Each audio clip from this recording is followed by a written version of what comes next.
Thank you so much, David.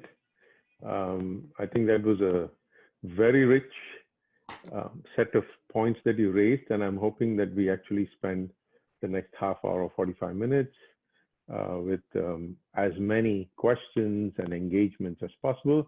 I would just open it up and request people to keep their, to make sure you ask a question or to keep your comment in some crisp way relevant to what David has said. I think there's a lot of things that David has said which is very relevant to our struggles around the Cisco case, but also the way this entire series has been structured is to note the limits, let's say, of legislation, even while trying to make sure that we seek legislative repair. So the floor is open. Yeah, okay. Vinita? Hi, yeah, thank you so much, Dr. Moses, and on the organizers to have this session. And I was wondering what, like, people like me who are just citizens living in the society and seeing this, like growing up in India as an upper caste. But I have felt that wrongs from the beginning of my life. But many times I have seen within my family also that I'll bring up these issues that how I can see so clearly inequality there. And I don't know, like, and it's a constant fight that we grow with, and I don't know what we can do. And because there is always justification from the other side that why it is important for our society, and which is very disappointing to hear. And I always wonder what I can do as a citizen and as a normal person. Thank you, Vinita. David? It's an interesting question. It's a question that I ask myself in a different context, thinking about, you know, the caste system that I live in, to borrow the extension of the idea of caste from Isabel Wilkerson, and to think that I've sort of noticed a shift from, in a sense, the idea of solidarity, which of course is important, and identifying and understanding and learning about the negative and harsh experiences of discrimination, to also recognizing and the nature of privilege, the character, in my case, of whiteness, or the character of upper casteness, and understanding the many ways in which swimming with the current of privilege makes it, you know, in a sense, allows the absence of attention, the inattention to the structures that perpetuate that privilege, and therefore the disadvantage that others who don't share that privilege or have negatively marked identities experience. Thank you, David. I would just suggest also that, Vinita, I mean, there are lots of writings. One of them is a very interesting political thinker called Iris Young, who worked in Chicago. And one of the things she talked about was the need to move away from guilt towards what David also referred to as political solidarity, and view political solidarity as a form of political responsibility that people from privileged castes or white folks for that matter in the situation of caste or race need to really start operationalizing and doing concrete things to be in solidarity, which also means to be open to criticism and to be open to be shown how privilege operates, and to reflect and learn that on our own. I see another hand. It's just iPhone, so I'm going to call on iPhone.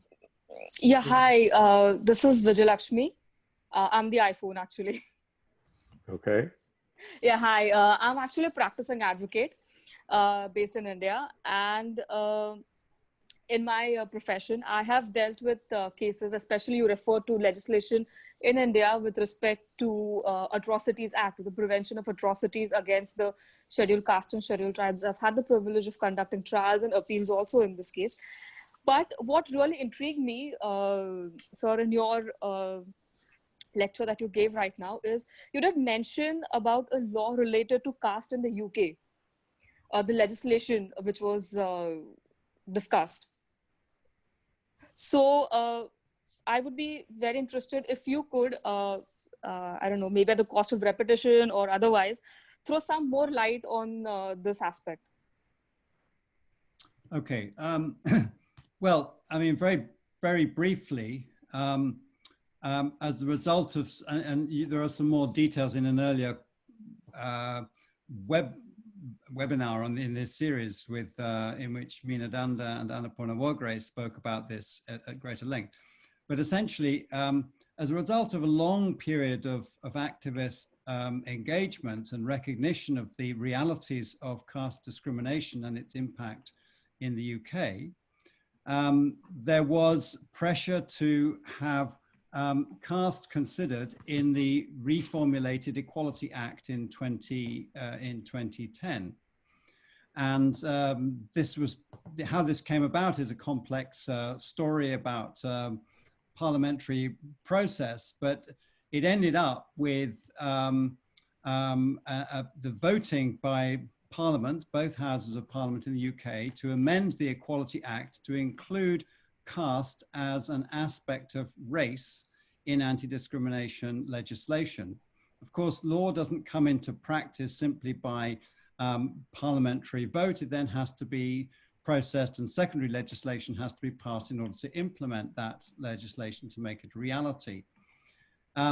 In the UK case, there was a process of consultation which was supposed to precede that implementation of the law, but it was stalled by the government, not least because of considerable pressure and lobbying, we suspect, from Hindu organizations who claimed that the law would, in the sort of things I mentioned, have detrimental effects, and they were strongly against it.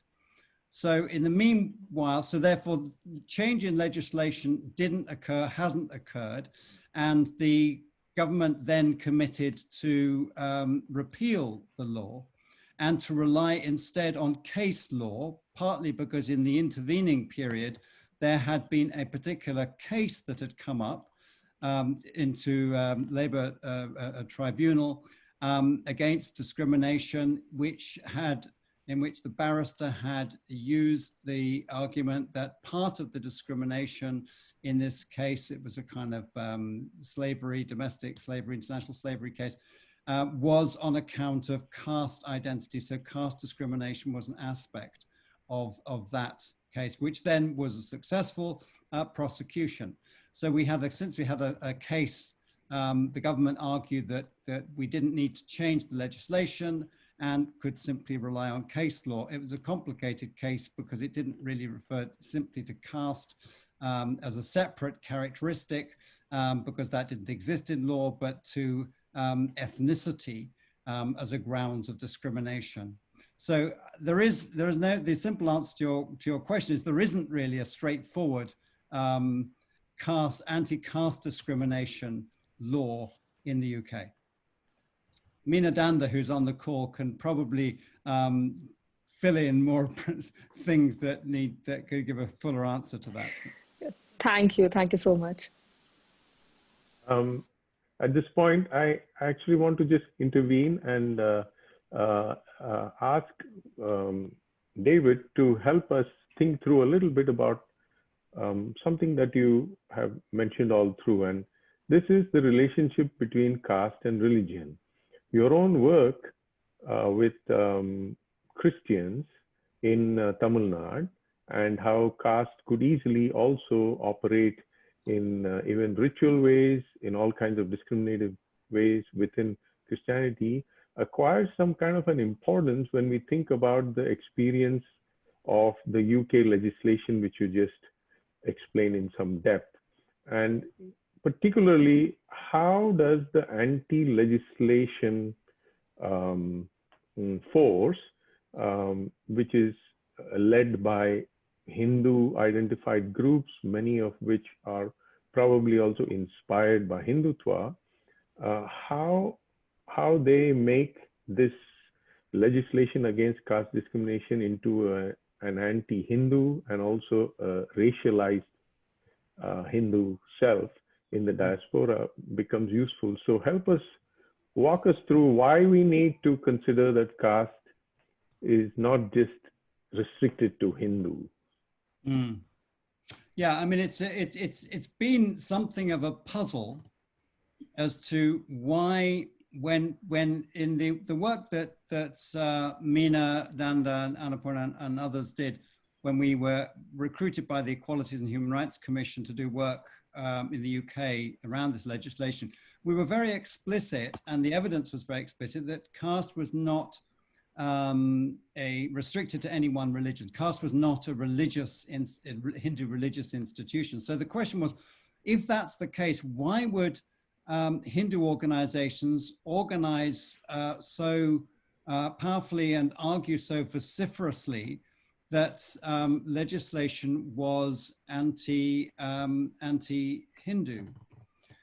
Now, their claim is not that that caste exists as a Hindu institution, but that caste doesn't exist at all. That caste itself and reactions against caste and negative criticisms of something called caste is a consequence of a history of missionization from colonial times.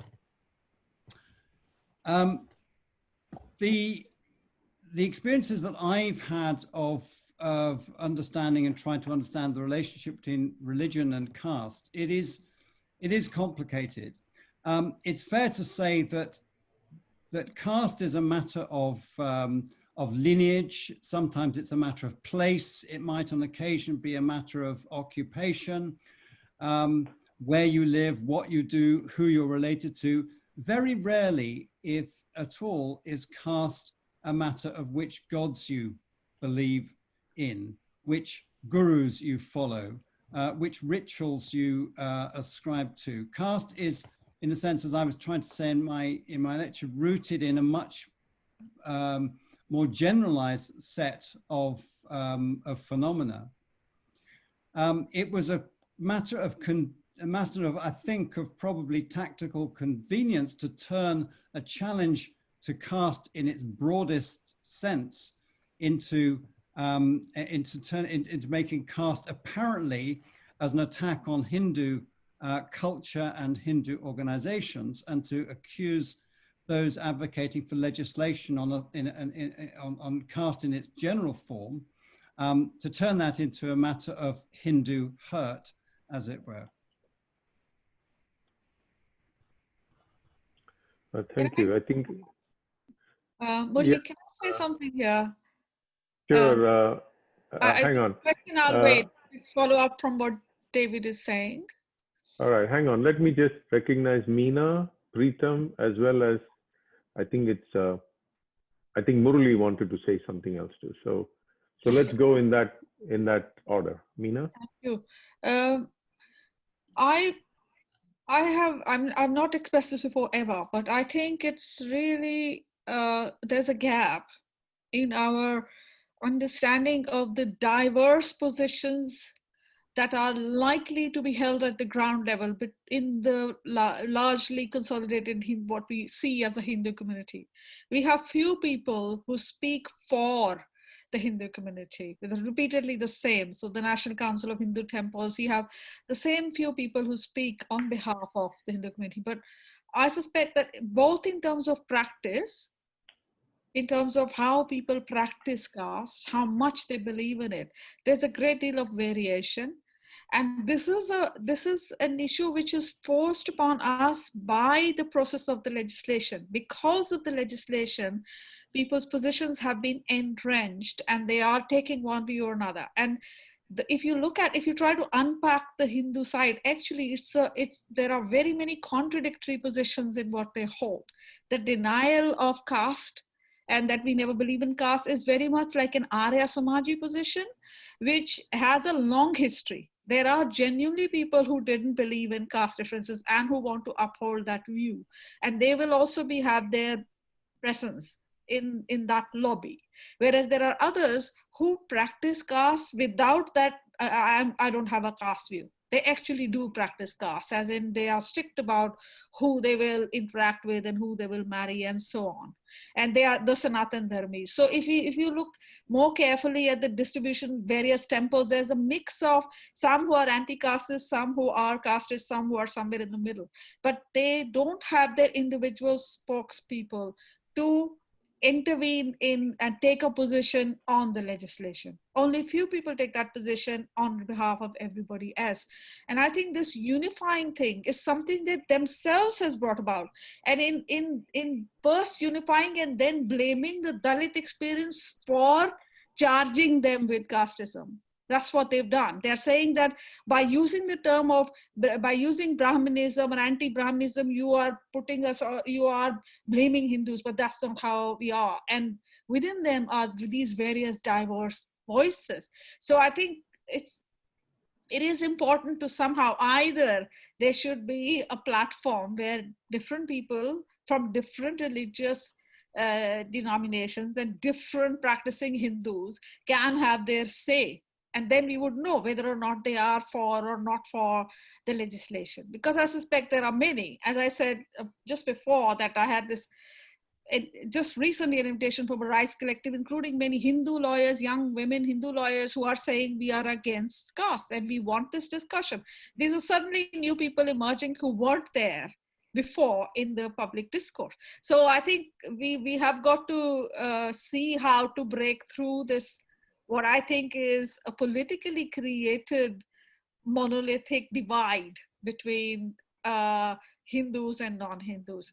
As so far as the legal cases are concerned, just very quickly, legal cases are concerned, the actual legal cases, there was a case of Aryans, which is Muslims. And there's a case of Ravidasis, which is Sikhs. So in fact, 3 or 4 legal cases we've mentioned in our report, they are not cases of only Hindus. So I think already we know, as David rightly said, we have said it repeatedly in the report that it is not focused on any one particular religion, but every religion. So thank you, Meena. Preetham? Just to say, David, yeah. Just briefly to say, and I think that's right, is that there really has not been a broad spectrum of views. So when I talk about Hindu organizations, we are really talking about a small number of the same voices, and that broad perspective and that the liberal, critical Hindu opinion was absent, at least not present to the degree to the extent that it probably exists in British society. And the legislative process had created a very polarized debate. And all the consultation process the government initiated simply produced this same polarization. Preetham?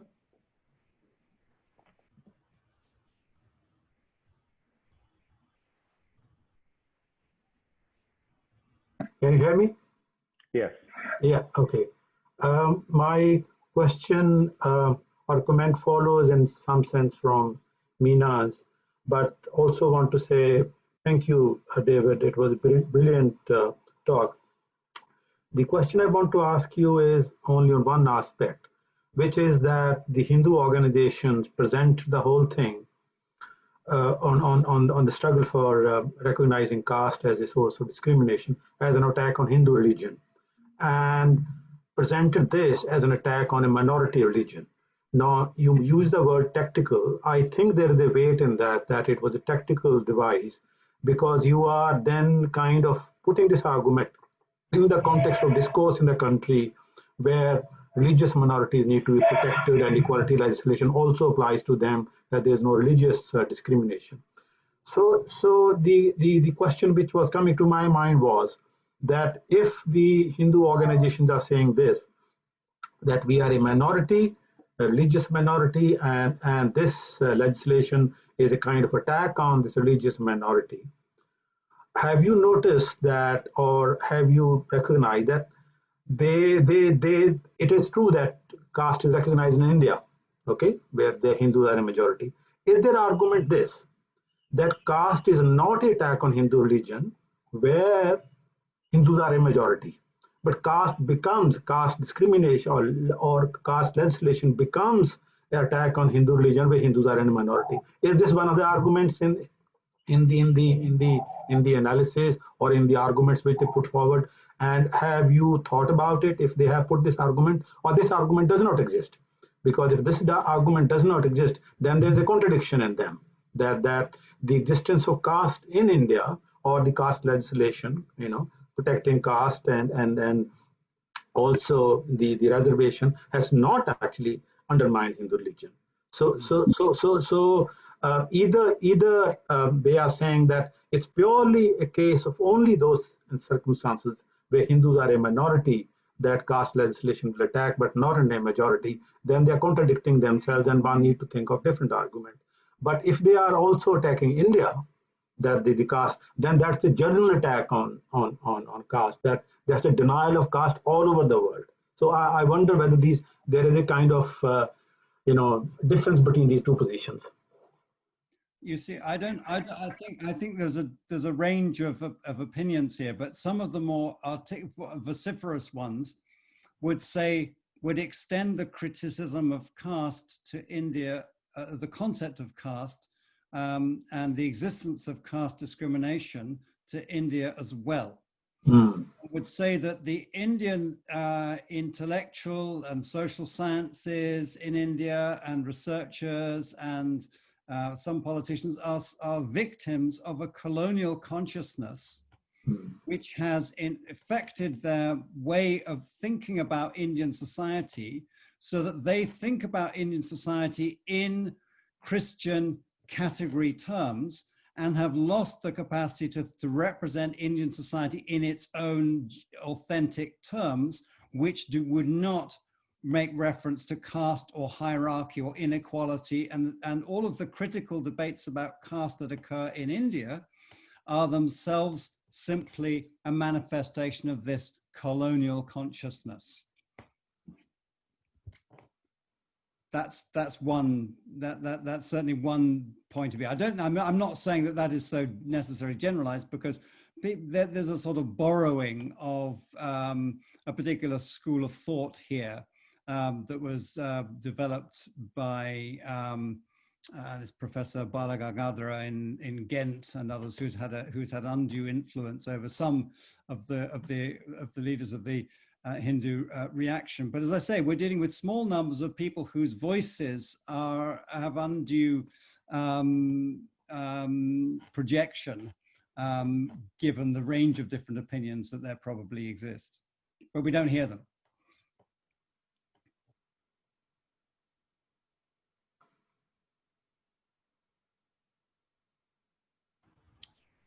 Muli, you are speaking on mute. Okay, all right. So we have two folks in line. One is Murli with a quick question, and then Karthik with another question. Murli, are you there? Yep. Yes. Is it Murli Shanmugavelan you were talking yes, about? Yes. Go for it. Okay, good. Hi, Murli. Hi. Hi, David. David, that was absolutely as expected, riveting, excellent. Thank you so much. And I am very sorry that I wasn't actually present when Meena Danda and Annapurna made their talk. So I might be reinventing the wheel, but Meena Danda is also here. So I take this opportunity to ask a very simple question. What's the lesson that we all have learned from the UK experiences? That's something that we can tell the US counterparts. Let me explain the context to it. What's happening at the moment in the US? There's a huge, there's a very timely discourses happening. Caste is some sort of a superstructure, and race can also be accommodated into it. Isabel Wilkerson, I'm not entirely buying into that, but I understand that is gaining momentum, and we need to, from advocacy point of view, one needs to exploit that. So that's one thing. But at the same time, if you look at the UK experiences, locating Turkey as an Adivasi person as an SC, Dalit, also has actually backfired, right? And also, riding on the race card was not particularly helpful from the UK-based experiences. And what's happening right now in the US is that race and caste conflation is happening. Everyone is actually thrilled about it. So I'm just laying this out, and I would like you, and perhaps Minadanda, to tell what can be the reality, what can be the pragmatic advocacy approach here based on the UK experiences. Thank you. Yeah, I'm glad that you put Mina on the panel here with me, because I think she's able to respond. But I think in these situations, and I guess the US would be the same, is we're not just having a discussion about the nature of discrimination, response, and justice, and so on. We're actually having to engage with the categories of law. And the categories of law create a strange social world, which is sometimes unrecognizable to those of us who live and research the real social world. And it involves all sorts of strange twisting of things. Hence, when caste comes under the category of race within UK law, and therefore we have to think about ethnicity, which also is an aspect of race, along with language and nationality. How do we fit caste into this? And of course, none of it makes sense. But the arguments that we end up having to have are dictated by the world that has been created by the categories of law. And if we in order to pursue our particular agenda, that's what we've had to do. Maybe that's the point at which Mina can step in, and then I'll come back again to think about how we might draw lessons for how things might happen in the US. Yeah, I'll just quickly, Murali, I want to question your statement that the Adivasi SC has backfired. I think you're referring to the Turkey case. So far as the Turkey case is concerned in the UK, these terms, Adivasi and SC, were not a part at all of the employment tribunal judgment anyway. So the terms, the demarcation between SC and ST, which is used in the Indian context, is meaningless so far as the UK context, legal context is concerned. It wasn't raised, it wasn't mentioned anywhere. Of course, critics who didn't like the fact that Miss Turkey was awarded, the case was in her favor. It was said that she was discriminated against, didn't like it, and they didn't like it because then they're saying, oh, she's actually a tribal, but you took her as if she's a caste. Who cares? So the point is, it was her inferiorization and the fact that on behavioral terms, that what was done to her was found to be discriminatory. That was what led to the judgment in her favor. So far as the legal terms are concerned, whether who she was and who she wasn't, and what arguments the lawyers used in order to win the case on her behalf is actually besides the point, okay? Now, I suppose what you mean backfired is that in the end, the poor woman, because of the other reasons, as in the people against whom the case was made and won, declared bankruptcy, so she didn't get, that's a different matter. The thing is, the case was actually won. And because it was won, the government actually has used the success of that case to say that the equality legislation, the laws that we have already protect people against caste discrimination. So in fact, Annapurna and I have written about this, that this is a very special case, and it may not be as easily generalizable because of the specific nature of what happened in that case and who she was and so on. And the broader issues of caste discrimination may not succeed when it comes to other cases in the courts. And therefore, we argued that case law is not a dependable route for those who are suffering caste discrimination of many different kinds. And that's why we continue to argue that caste must be named on the face of the Equality Act so that it can be used by people to warn everybody, public bodies, public institutions, that caste discrimination is not acceptable in UK under equality legislation.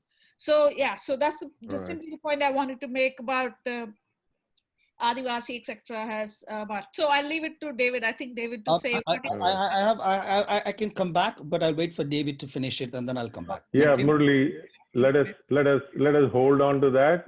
I will ask David to say something, and then I want to move to Karthik. We can always come back to you, Murali.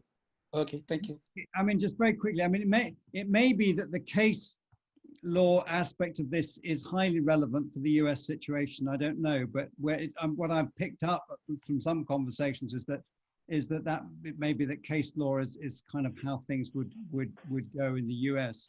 But what's interesting is that while what Mina's just said is all the disadvantages and reasons why case law was not the preferred option we wanted legislative change, case law was also thoroughly objected to by the Hindu organizations who were against caste legislation. When the 16,000 people responded, the government question was, do you want to modify the law or do you want to rely on case law? The vast majority of the Hindu organizations representatives, which was thousands of batch responses, said we don't want either because caste doesn't exist and caste discrimination doesn't exist. So the least popular option in that consultation was you had on the one hand, you had law, on the one hand, you have case law. On the other hand, you do nothing, which is effectively case law. The least popular option was case law, which is the one the government implemented on the grounds that that was the preferred option. So it was a really interesting case of the manipulation of consultations and how they can produce what the government wanted to do anyway, regardless of what the actual consultation results showed. But I do think we have a question as to whether to continue to press for legislative change, or does there come a point when you think of how can case law be used, because it now, but through case law, caste is mentioned within UK law. It does feature within UK law, which is a small win, even if it's not the thing that people were hoping for in the first instance. I want to bring in Karthik now. Yeah, thanks. Thank you, Murali. So before the question, it's very glad that it's very thought-provoking talk and really what we are going to really do about this abstract problem. But I'm very personally connected to David also because I'm also from Ramnad district, from Ramnadvaram. The question I ask is about definitely, which is started by Vinita and it is being dragged, is the Hinduism and the caste. So far, what I feel that all of us are defensive, that always we are explaining the people, those who are saying caste does not exist, we are not practicing caste, whether it's a case law or it is the legislation and all. And I would like to start from there, that you told about the ritual and culture and practice of caste. So instead of that, we are fighting directly to have a caste as a protective class. Why don't we challenge these rituals lawfully? For example, take Upanayanam. And Upanayanam is a ceremony which is very exclusive for the twice born. Can we challenge this in the court? Ban the Upanayanam, at least to be held publicly. We will put a case.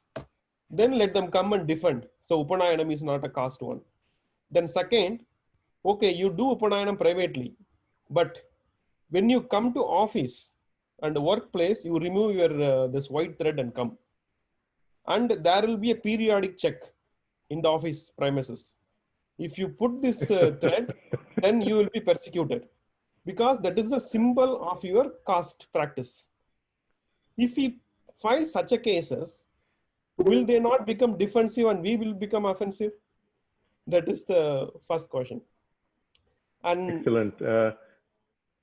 Karthik, could we get a response now and then you can have your second question, unless it's intimately linked to the first. All right, let's just hear from. It is linked, but I can wait or I can ask the question. All right, go ahead. and Second ask, is, ask a first question. of all, when these Hindus are telling there is no caste, first of all, they are lying. And what is a bigger lie is the caste is introduced by the foreigners. But what is a matter of fact is the term Hinduism itself is not original to the people, those who are practicing Hinduism. In the Vedas, there is nothing called Hinduism. It is a Vedic religion.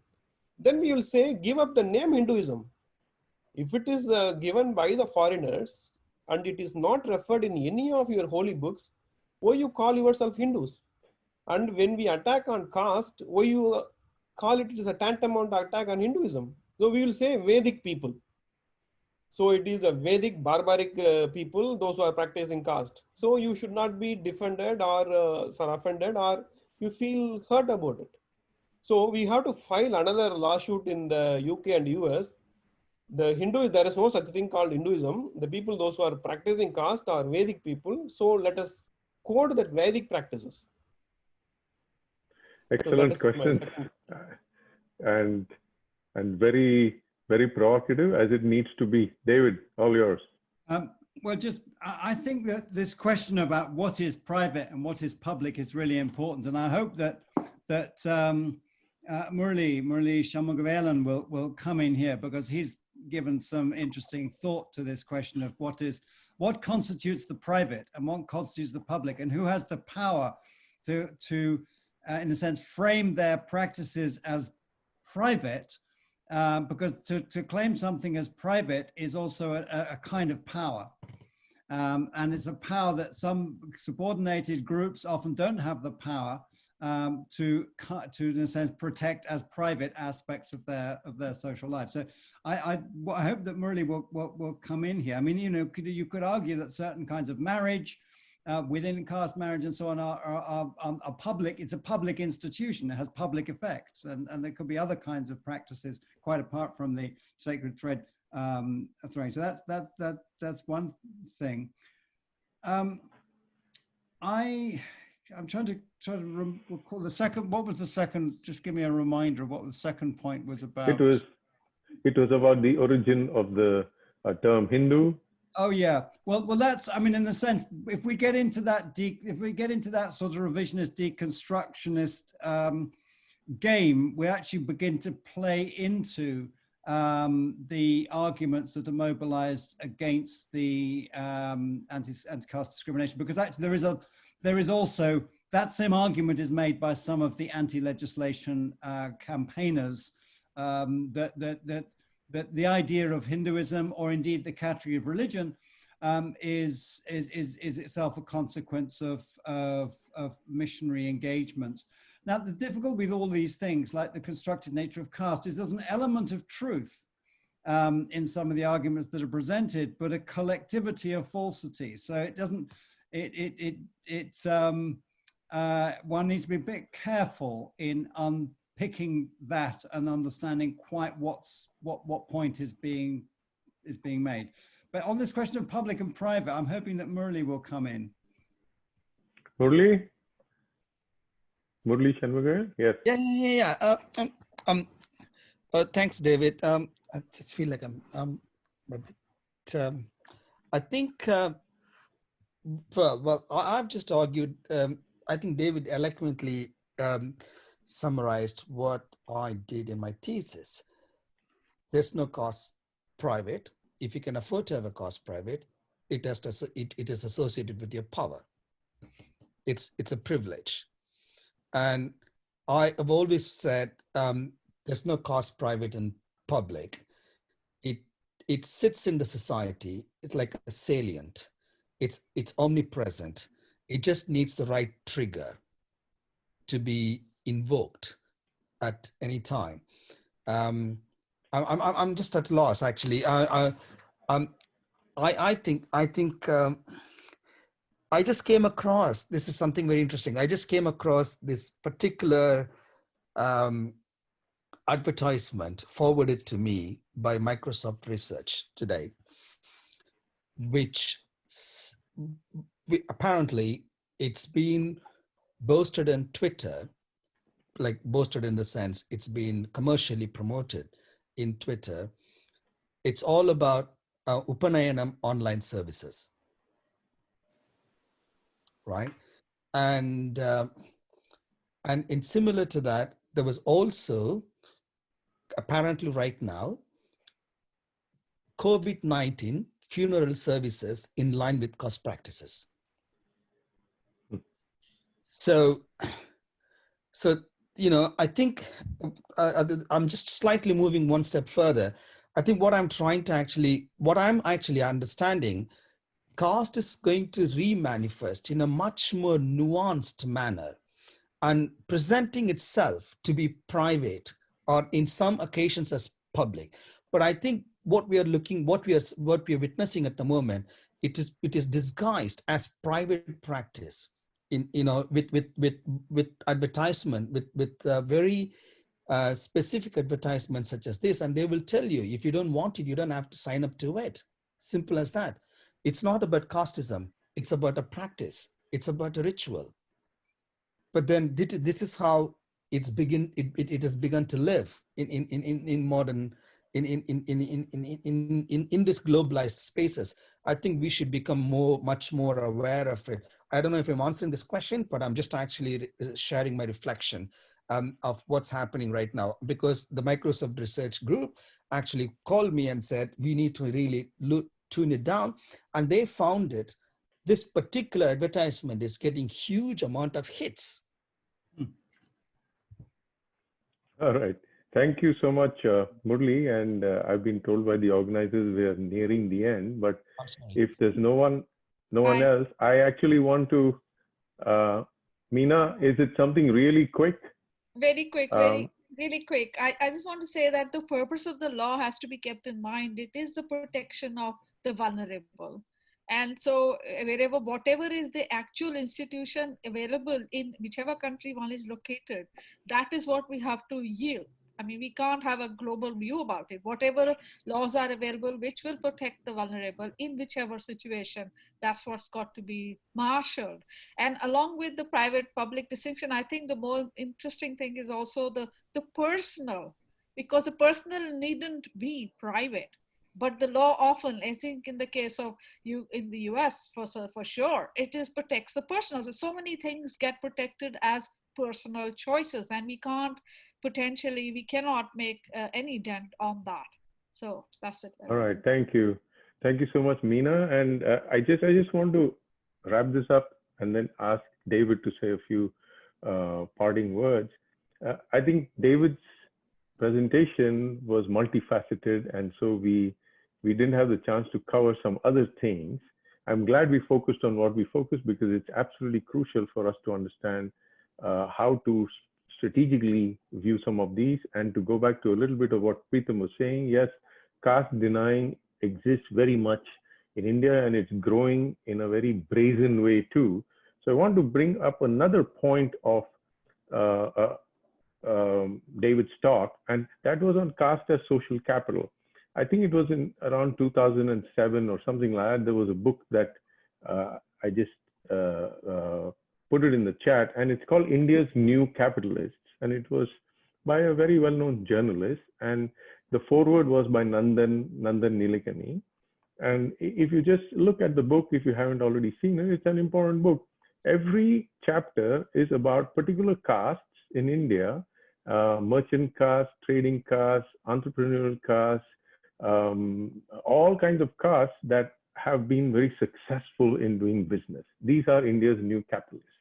And so we need to come back to a little bit of that social capital point to actually ask the question, how does the brazen denial of caste also take this kind of a positive form, that actually caste is not just not bad, it is very good in an underdeveloped capitalist economy where notions of trust actually and social trust becomes some part of a way in which success gets galvanized. So this is willy-nilly, I would say, because pushed to actually take a stake on whether caste is really being valorized here or no.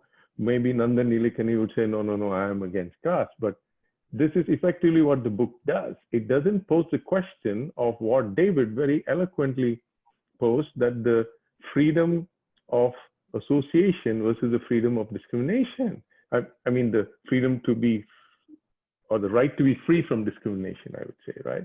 So I hand it over to you, David, for your closing notes. Maybe we should have you back. Thanks very much, Murali. Just two unrelated points. The first one, just picking up on what you've just said about caste and social capital, and social caste as social capital for business, and the the entrepreneurial advantages that India has because of its trust, caste capital trust. I mean, there's been a lot of work on that, and a lot of work. I mentioned Barbara Harris White, and there are others who, in a sense, have really worked, demonstrated the consequences of that in terms of the exclusions and the way that the business economy in India is structured. Is structured by caste, because so much of the business economy is in the informal sector. Caste is the regulatory structure of the economy, but of course that's what they point out is all of the exclusions that produces. The final thing I was going to say was just an example, really bring it back to religion and to the work I've done over years with on Christians. I'd supposed, and it turns out quite wrongly, that the critical issue around Christianity and caste was the Christian critique of caste. The actual most forceful mobilization and the forceful contribution to the energizing of Dalit activism in South India came from the critique of the church and the critique of caste within the church. It was the mobilization in particular of Jesuit Dalits, Dalit priests, against the church and its persisting toleration and facilitation of caste and caste structures and discrimination within the church that actually produced the most interesting and the most, in a sense, powerful forms of organization, things like the Dalit, the Dalit liberation movement and Dalit Christian liberation movement and so on. So religion, when in a sense, the paradox of a religious position that denies caste, but then fails to live up to the theological explanation, the theology by actually practicing caste, provides some impetus for mobilizations. It's not a mobilization against Hinduism in this instance. It was a mobilization against Christians and against the Christian church that proved to be effective. So it gave me some food for thought, thinking about religion and caste and where the struggles for liberation actually can begin. Thank you so much, David. This has been a very energizing thing.